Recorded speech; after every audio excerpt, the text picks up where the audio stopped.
કે તમને વિશે ડિસ્ટર્બ કર્યા હતા એટલે માફ કરજો અને ફરી તમારી કથાનો દોર આગળ વધે એવી હું તમારી પાસે અપેક્ષા રાખું છું. ધારેશ્વર મહાદેવ ગોવિંદ બોલો હરિ ગોપાલ બોલો ગોવિંદ બોલો ગોપાલ બોલો રાધા રમણ હરિ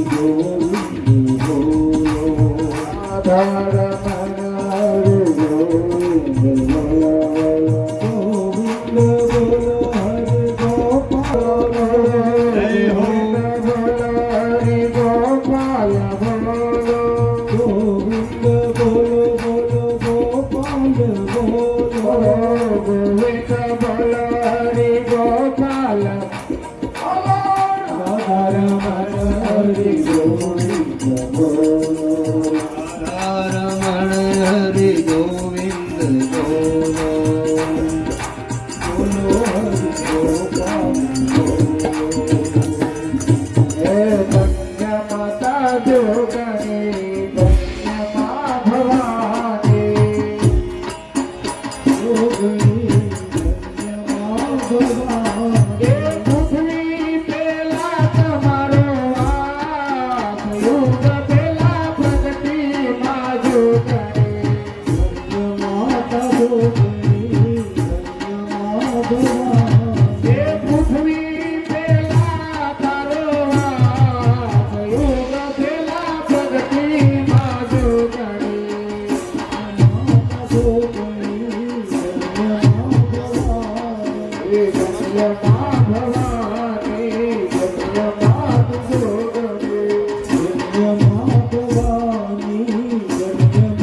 માતાજી બસ થઈ ગયા.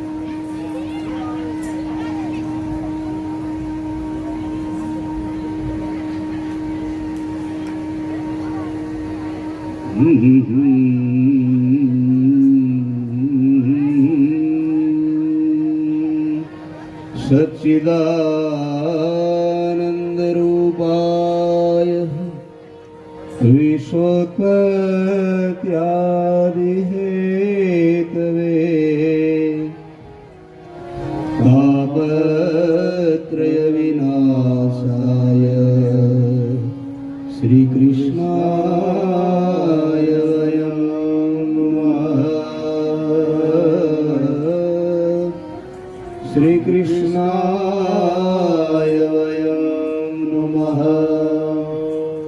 બેનો, તમને જો ખરેખર આનંદ આવતો હોય ને તો એકવાર આ અમારી ટીમને વધાવો તાલીઓથી. જય. અહીંથી કનુ સાહેબ બેઠા હતા હમણાં, પણ તમને ઊંડાણમાં કહું કે એના ઘરે જ્યારે યજ્ઞ હતો ને ત્યારે છેલ દાદા જો અહીંયા બેઠા છે, અને એણે એવી અરજ કરી હતી કે દાદા ભગવાન કૃપા કરે ને તો એકવાર કથાનું કાંઈક આયોજન કરવું છે. અને એ ભગવાને સાંભળીએ છે કે મહાદેવના મંદિરમાં અમે પૂજા કરાવતા હતા. અને સંજય બાપુ, તમે ક્યાં નામથી ઓળખો છો? જીગા બાપુ તરીકે. હા, એટલે જીગા બાપુ અને છેલદાદા ભગવાન મહાદેવની સાક્ષીએ બેઠા, અને એણે પણ એકવાર અરજ કરી કે દાદા જો હે ધારેશ્વર તું કૃપા કર તો એકવાર અહીંયા કથા કરવી છે. અને આજ એ બેનો સંકલ્પ અને નિમિત્ત હું બન્યો અને મારે આવવાનું થયું, અને છેલદાદા અહીંયા બેઠા છે. બરાબર. એકવાર સમસ્ત બ્રહ્મ સમાજ માટે, સમસ્ત સંત સમાજ માટે એના માનમાં જય ઘોષ કરી અને આ કથા મંડપને આપણે વધાવીએ. બોલીએ કૃષ્ણ કનૈયા લાલ કી જય.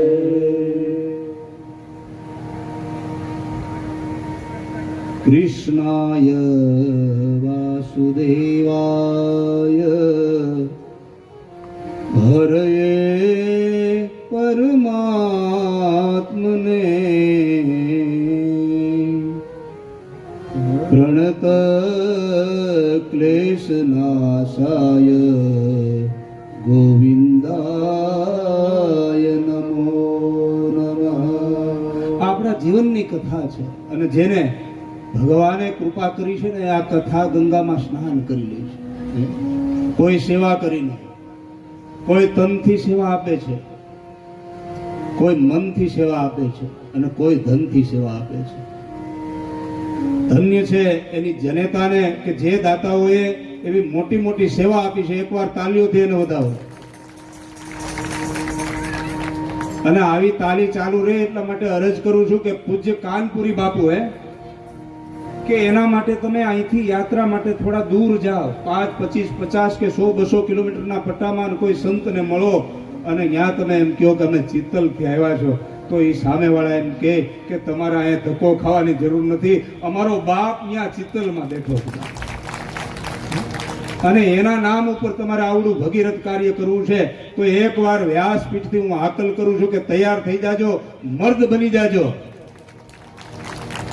એકાદ એવી જાહેરાત આપો આ કથામાં કે નહીં અમે બેઠા છીએ, જાઓ. માં લક્ષ્મીએ કાંઈક આપ્યું હોય ને તો એકવાર અરજ કરજો વારાવાલા. જે આ ચિત્તલ નામના ગામની રક્ષા, ટીંબાની રક્ષા કરે છે એવો બાવલ્યો, અને એના માટે આપણે આજ કામ લઈને બેઠા છીએ. તો વ્યાસપીઠથી એકવાર મારી વિનંતી છે કે એમાં ક્યાંય પાછી પાની કરતા નહીં. અને એ ધારેશ્વરની જેના ઉપર પૂરી કૃપા હોય ને એનાથી થાય. ભાઈ યાદ રાખજો, આ ધરાતલ ઉપર લાખો જીવ જન્મ ધારણ કરે પણ એમાંથી સમયે મોતીડું જે પોરવી લે ને, વીજળીનો ચમકારો થાય. અને ભગવાને જે સમય આપ્યો છે ને એ સમયમાં તમને કંઈક આપ્યું છે ભગવાને અને સારો વિચાર આવ્યો તો એને તરત અમલ મૂકી દેજો. આયા ભગવાન જે રવાના થવાના હતા ને એકદમ તરત રોકાઈ ગયા છે. સૌ મનોમન વિચારે છે, કોઈને એમ છે, યુધિષ્ઠિરને એમ છે કે હવે મારે ધર્મનું રાજ્ય કરવું છે ને એટલા માટે ભગવાન મારા માટે રોકાણા. કુંતાજીને એમ થાય છે કે ભગવાન મેં સ્તુતિ કરીને એટલે રોકાઈ ગયા.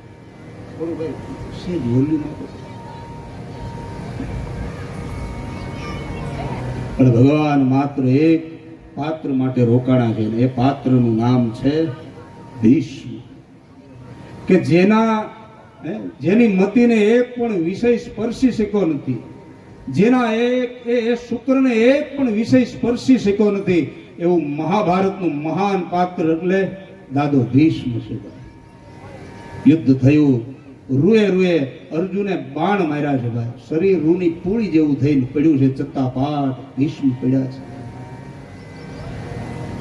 પાંડવો દુખી છે કારણ કે યુદ્ધ થયું છે.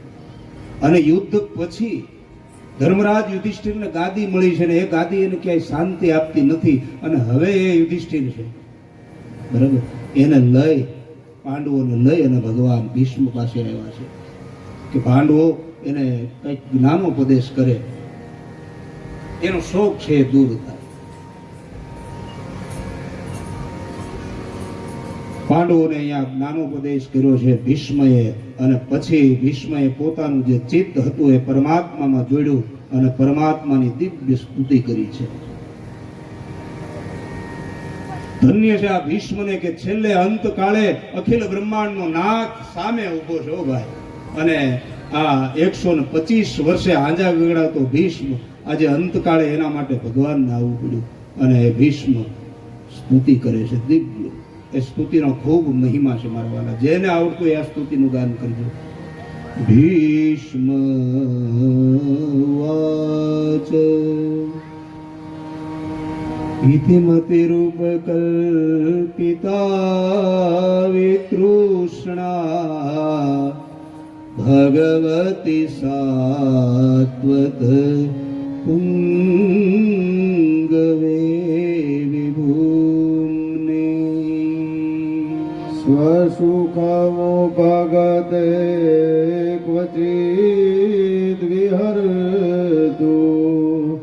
પ્રકૃતિ મુપેયુષિયદભવ પ્રવાહ. હે મારા નાથ, મારી આ મતિને કોઈ પણ વિષય સ્પર્શી શક્યો નથી. આ મારી મતિ તમારામાં સ્થિર થાય ને હે કનૈયા, તું એવી કૃપા કરજે. ભગવાન અલૌકિક રૂપ હતું, એ રૂપને નિરખી નિરખી વિષ્ણુ જુએ છે અને સ્તુતિ કરે છે. ત્રિભુવન કમનમ તમાલવર્ણમ રવિકર ગૌરવરાંબરમ દધાને. વપુરલ કકુલાવૃતાનનાબ્જં વિજય સકેરતુરસ્તુ મે નવદ્યા. કેવું એ અલૌકિક રૂપ ભગવાન એનું આ સ્તુતિમાં બતાવ્યું છે. તમારે શરણાગતિ લેવી છે ને તો ઘણી બધી વિચાર કરવો પડે. એક પિતા જ્યારે પોતાની દીકરી છે એનું કન્યાદાન કરે ત્યારે ઘણું બધું વિચારે છે. આખો પરિવાર વિચારે, માં પણ વિચારે, કુટુંબ વિચારે, ખાનદાન જોવે, કોઈ પૈસો જોવે, કોઈ દીકરો કેટલો ભણેલો છે એ જોવે, કોઈ એના સંસ્કારો કેટલા છે એ જોવે. તો તમારે શરણાગતિ સ્વીકારવી છે તો મારું ભાગવત કહે છે કે ક્યાં સ્વીકારવાની.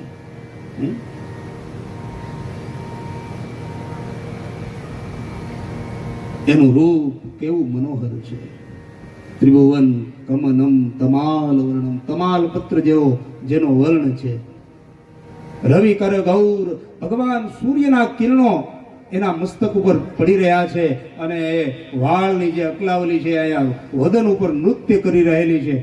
એ ત્રિભુવન એની સુંદરતા કેટલી હશે. તમે ખાલી કોઈ એક દીકરી એવી સુંદર હોય ને તમે એના દર્શન કરો તો તમને જગદંબા લાગે.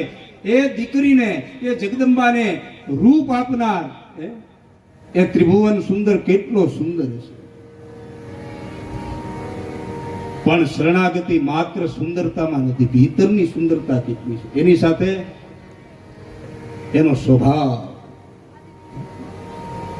લવિંગિયા મરચા જેવા હોય તો નકામું. આપણે એમ પૂછી બાપા કેમ છો, મજામાં ને, તો તરત કે તો થાતા હોય તો દુખી કરી લે. આવી પ્રકૃતિના માણસો છે. પણ અહીંયા એનો સ્વભાવ પણ કેવો. મેં વાત કરીને કે જે ગતિ પોતાની માને આપે ને એ જ ગતિ એ અસુરોને આપી દે. આવો આ જગતમાં દયાળુ કોણ હોય? એની ખુમારી કેવી, એનો સ્વભાવ, એની ખુમારી, એની દયાનું વર્ણન કરતા કરતા માં શારદા કદાચ લેખીની હાથમાં લઈ તો દિવસો સુધી એના ગુણાનુવાદ લખવા પડે. એ કૃષ્ણ માટે, એ શિવ માટે જેટલું બોલી એટલું ઓછું છે. જે ધારેશ્વર દાદાના સાનિધ્યમાં બેઠા છે એમાં અમારો પુષ્પદંત એના માટે એટલું જ બોલે કે અસિતગીરી સમમ સ્યા કજલમ સિંધુ પાત્રે સુરતરુવર શાખા લેખિની પત્ર મૂર્વી. લિખિત યદિ ગૃહીત્વા શારદા સર્વકાલ તદપિલવ ગુણાના દેશભારમ નયાદે. એના માટે પુષ્પદંત એટલું જ બોલે કે અસિત ગિરી સમમ સ્યાત. આ વિશ્વના મોટા મોટા ગિરી એટલે પર્વતો એનો ચૂરો કરી મધ દરિયે એને પધરાવવામાં આવે. એ દરિયા જેવડું વિશાળ વિરાટ પાત્ર બનાવી અને એની શાહી બનાવવામાં આવે. વિશ્વના મોટા મોટા વૃક્ષો છે એની લેખીની બનાવી અને માં વાગીશા વાણીની દેવી શારદા સરસ્વતી એ પણ તમારા ગુણાનુવાદ લખે. અરે ઇન્દ્રાદિક દેવતાઓ પણ તમારા ગુણાનુવાદ ગાય.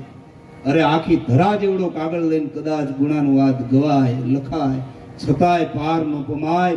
એ દાદો આયા બેઠો છે ધારેશ્વર. એને પણ પ્રસન્ન કરી ભીષ્મ સ્તુતિમાં કે વંદે દેવ ઉમાપતે સુરગુરુ વંદે જગત કારણમ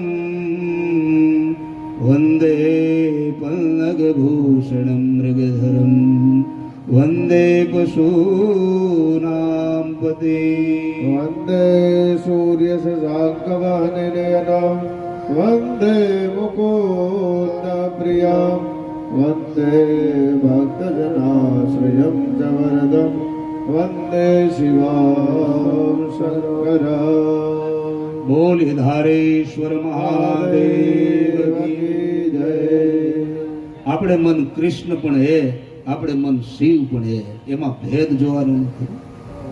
અહીંયા ભીષ્માએ પોતાનું મન ચિત્ત એ ભગવાનમાં પોરવી દીધું છે ભાઈ. અને છેલ્લે પછી પ્રાર્થના કરી અને એક પ્રસંગ આવ્યો અને એનું હૈયવ આમ